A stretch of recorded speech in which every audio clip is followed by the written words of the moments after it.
Last week we looked at the devastating diagnosis of Jesus about why the world is so messed up. Out of men's hearts, evil thoughts come, he said.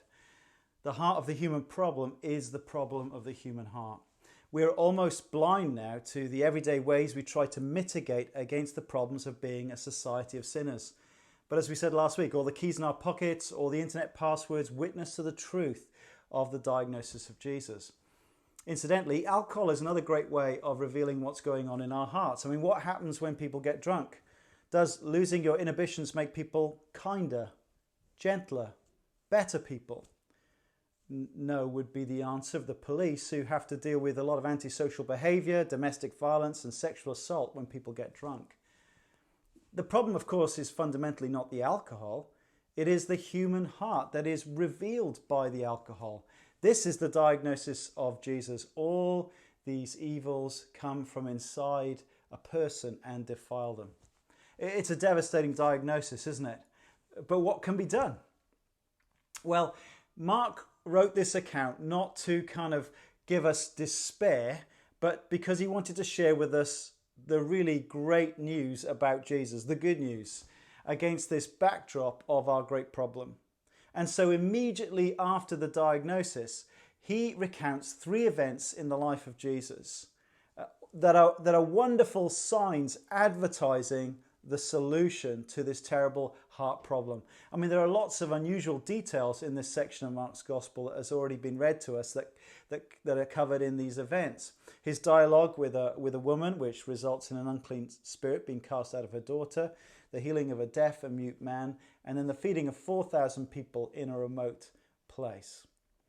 And today, I want to explain how these events put together are significant signs that could be good news for us today, for you today. The first sign is this: to see someone who rescues enslaved people. In verses 24 to 30, we see Jesus healing a demon-possessed girl. Now, any parent watching this has probably had that experience of dragging your children around the shops when they're tired and agitated. And the worst scenario comes when they end up screaming aloud and rolling around on the shop floor in full sight of 30 onlookers. At times like that, we can feel like our kids are possessed. That tiny insight might help us see what a terrible situation this mother found herself in. Mark has already described the devastating impact of evil spirits: self-harming, isolation, screaming, a tortured soul. And what a terrible situation. She was in a helpless situation. Her little girl was possessed by this evil personality, enslaved by it. And yet Jesus merely speaks, and the child is set free. She gets a brand new life of freedom. Now it makes you think, doesn't it? What sort of person can rescue enslaved people? Well, the Jewish people knew of such a person from their history. This is how God acted in history for them. They'd once been enslaved people in Egypt, oppressed, cruelly treated. They'd cried out to the Lord God, and he heard them. He came and delivered his people out of their slavery. He showed himself to be their redeemer, their rescuer, freeing them from Egypt, keeping them through the wilderness wanderings and bringing them to their own land of Canaan. Here we see Jesus doing something very similar. Here is someone who can rescue enslaved people. Now, what is remarkable about this sign is where it took place. Look again at 7 verse 24. Jesus left that place and went to the village of Tyre. He entered a house and did not want anyone to know it, yet he could not keep his presence secret. Tyre and Sidon are outside of Israel. Tyre is the area that we know today as Lebanon. This is Gentile territory, non-Jewish territory. This is an area where paganism flourished. So what was Jesus doing here? Well, probably getting away from all the heat of opposition.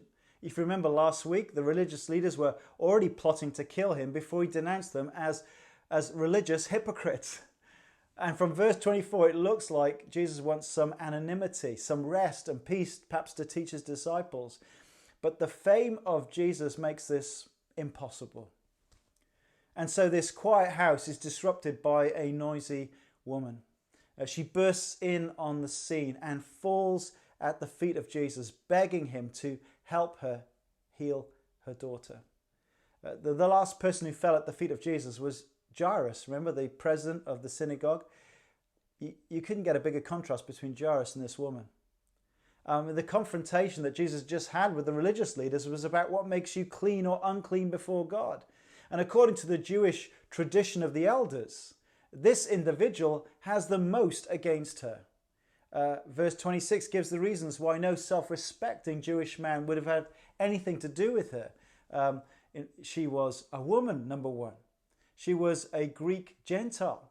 She was from the infamous pagans of Syro, Phoenicia. So even Levi, the tax collector, would have raised his eyebrows at this woman who had the temerity to beg Jesus to help her daughter. But by the end of the story, it's clear that Jesus does not see our human status, but our human need. But if that is true, why does he give this woman such a hard time? I mean, she was living in a nightmare.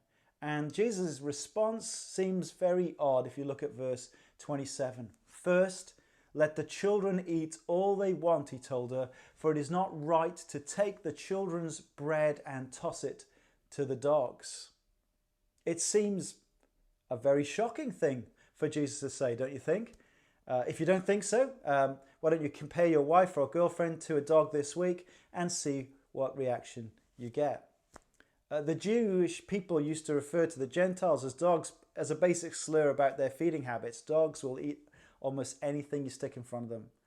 And the Jews kept a very strict dietary code while Gentiles did not. I'm sure the Gentiles were equally disobliging against the Jews. But what is being said here? Well, it's a parable about priorities. It's wrong to put the cart before the horse. Unless you're a very sick and twisted animal lover, you don't take the food for your children and feed it to your dog first. At this stage in history, Jesus had a priority to reach out to Israel, often called God's children in the Old Testament. He was the Jewish Messiah, and his mission was to, first and foremost, to reach his fellow Jews. Now, on paper, it still seems a very confrontational way of spelling this out to this Gentile woman. But what you can't tell as you're reading this account is the way that Jesus said it. It would make a big difference, wouldn't it, if he said it with a playful smile rather than a scowl. And I think by her response, Jesus said it in a gentle way, not to put her down, but to draw out her incredible faith. Her response to Jesus is the most remarkable yet in Mark's Gospel. Lord, she replied, even the dogs under the table eat the children's crumbs. She understood and accepted what Jesus was saying. She knew that she had no right on his time. She knew that she had no call on his favour. Her response is one of considerable humility, isn't it? You don't need to interrupt the meal plans, Jesus. All I'm asking for is a scrap from the table. Then he told her, for such a reply you may go. The demon has left your daughter. And she went home and found her child lying on the bed and the demon gone.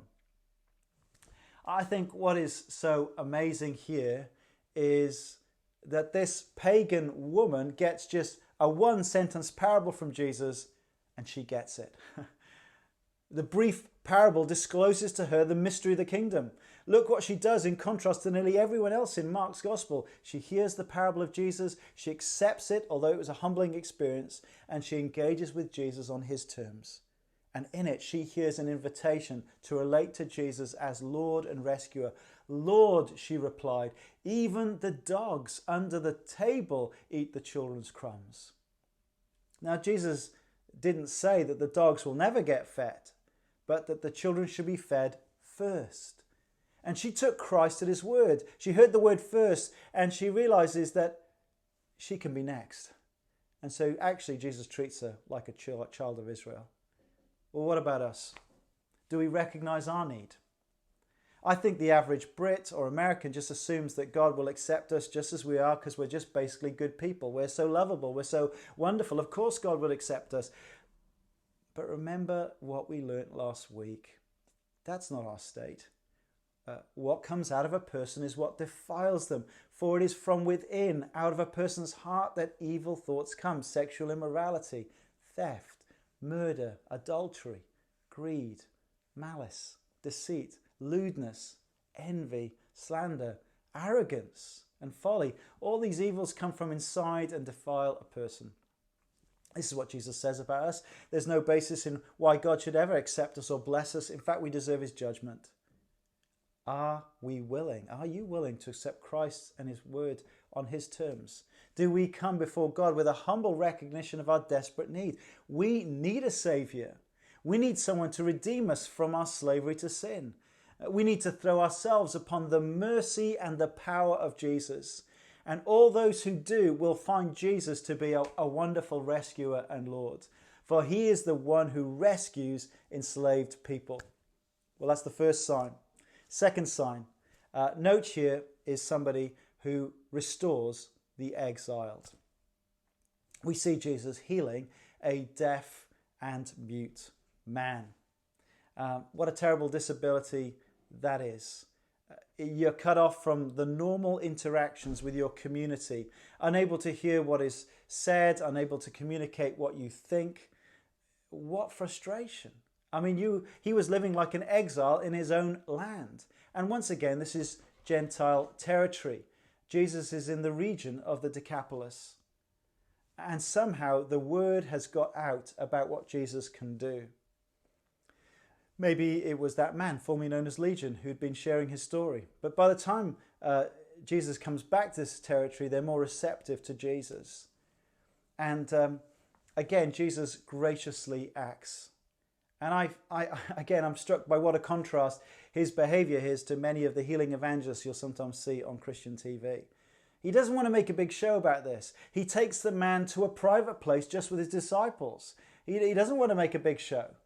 Verse 33, after he took him aside, away from the crowd, Jesus put his fingers into the man's ears, then he spat and touched the man's tongue. He looked up to heaven and with a deep sigh.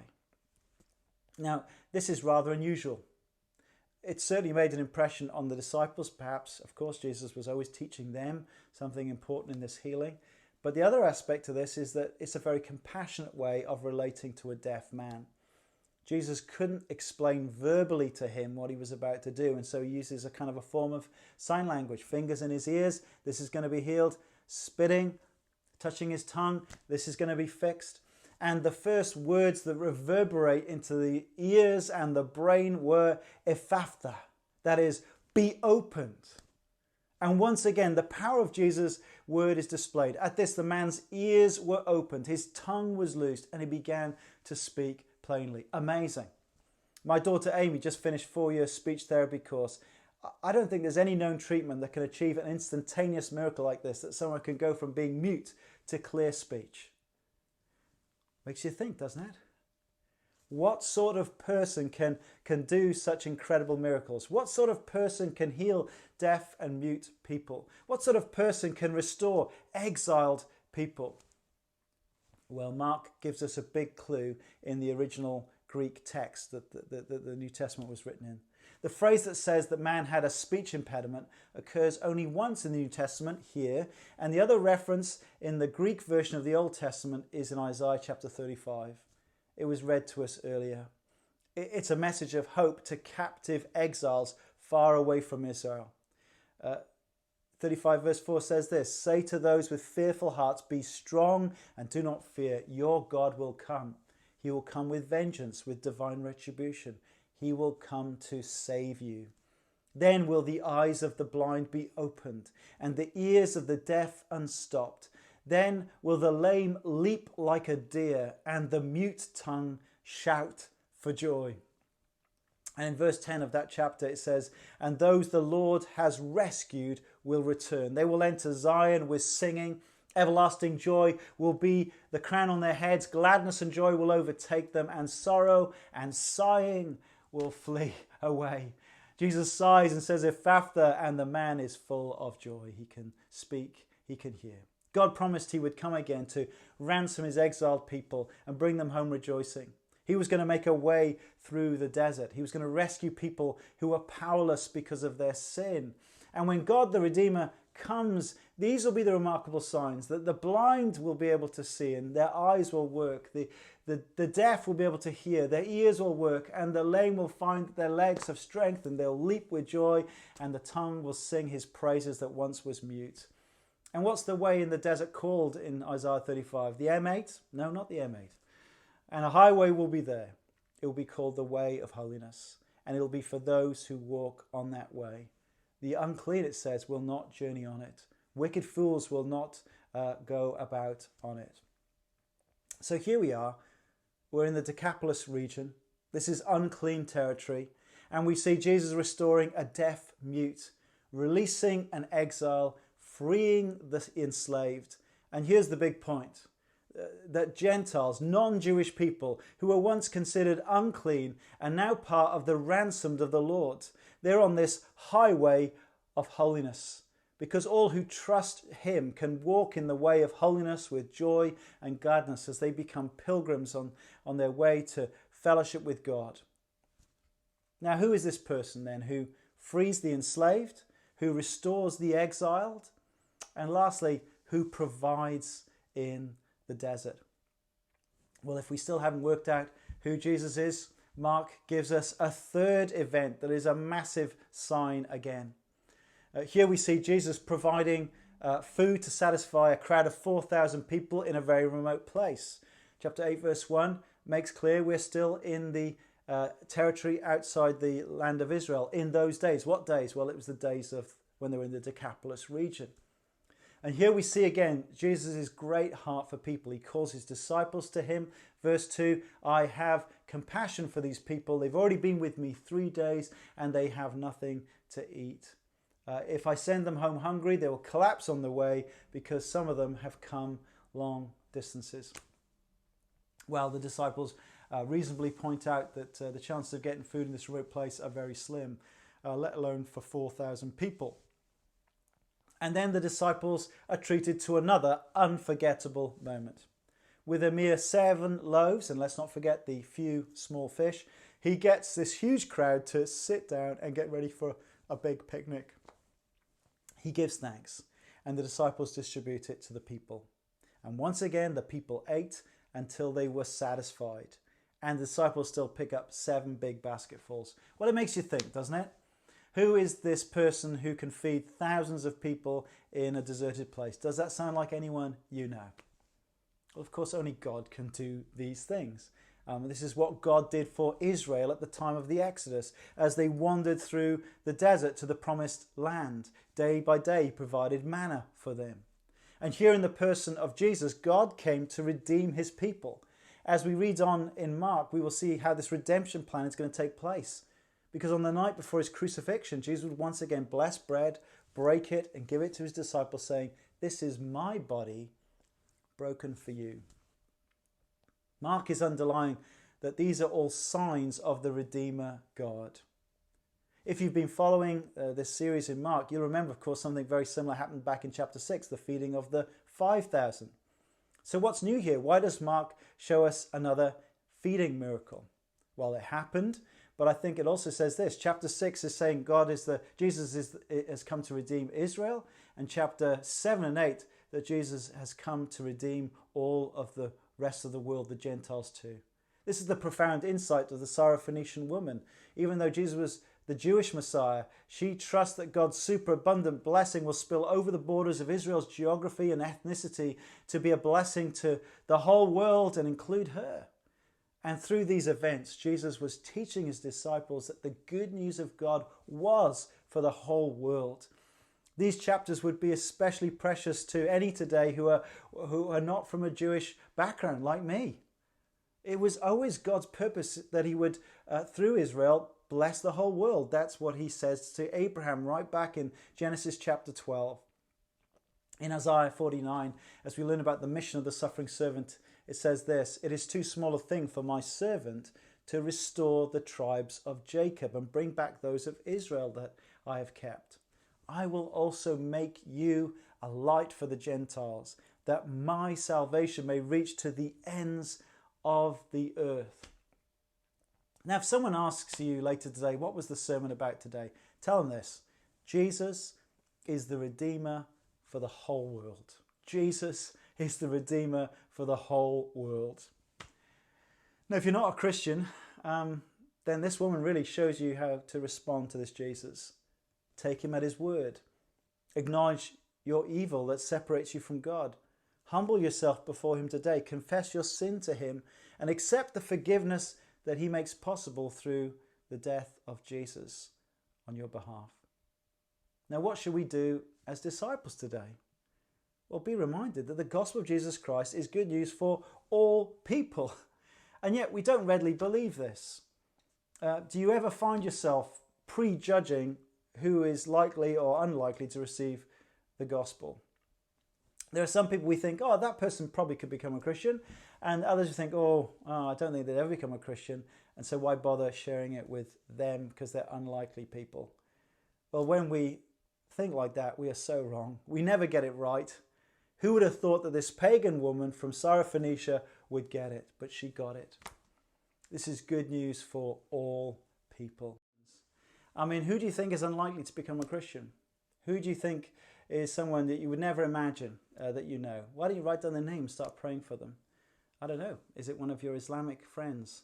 Maybe it's a brother who's been hardened to the gospel for 30 years. I don't know. We all have people in our heads who think, oh, that's unlikely. But remember from God's word today, Jesus is the Redeemer of the whole world. A few years ago, I listened to a radio documentary on the shock heavy metal artist Alice Cooper. And the program was presented by Johnny Lydon from the punk rock group the Sex Pistols. And he said this, then he did the most outrageous thing in his life. He became a born-again Christian. When asked by the British Sunday Times newspaper in 2001 how a rebellious shock rocker could be a Christian, Cooper said this, drinking beer is easy. Trashing your hotel room is easy, but being a Christian, that's a tough call. That's real rebellion. Who are we praying for at the moment? Are we praying for opportunities to share the gospel? Are we praying for boldness to take those opportunities? Who knows what the Lord will do in this week ahead? We can reach out to people. We can share sermons that, in this Mark series that we think will be helpful for them to hear. What great opportunities we still have to connect with a world that Jesus has great compassion for and through us wants to reach.